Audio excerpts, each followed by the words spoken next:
Now, our next topic is expressions for locations. There are different expressions you should know in order to describe where something is, especially on a map. And for that reason, you need to know how to listen to these expressions. Okay, so not only for speaking, but for listening especially, during the describing a map section of the exam, these kind of expressions will be essential.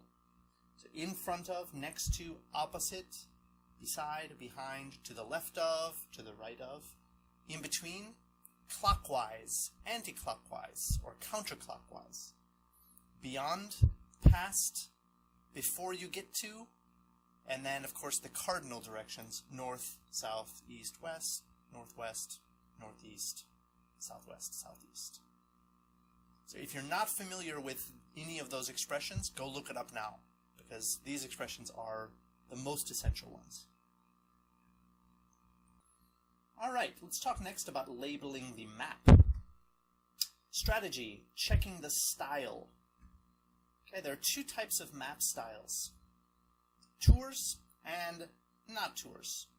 Okay, some maps are going to lead you on a tour of the environment. Some maps are just going to describe, the speaker will just describe a map. It's not about giving you a tour, it's just about telling you about the map. So a tour style, just keep in mind that the information comes in a logical order. Okay, so you're going to go in a clockwise direction or a counterclockwise direction, most likely. So you can, that should be a little bit easier for you.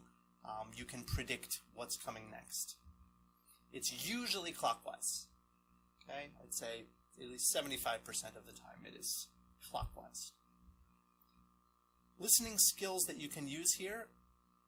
First of all, listen for individual words or phrases. Okay, you're listening for just one word, two words at a time. Also, watching out for traps. Okay, be careful. Before traps and after traps, just like in the multiple choice section. The not tour type or style of map, the information may be scattered around. Okay, so they're just choosing locations randomly around the map. The answers are usually more predictable. So this is a way of balancing the difficulty. There's no logical order, but the answers are a little easier. In this case, you want to listen for location words. Remember, the answers are scattered, or the information is scattered around the map. So they're going to have to tell you northwest corner, next to the library. They're going to have to give you more location words. Right? And as always, watch out for those traps.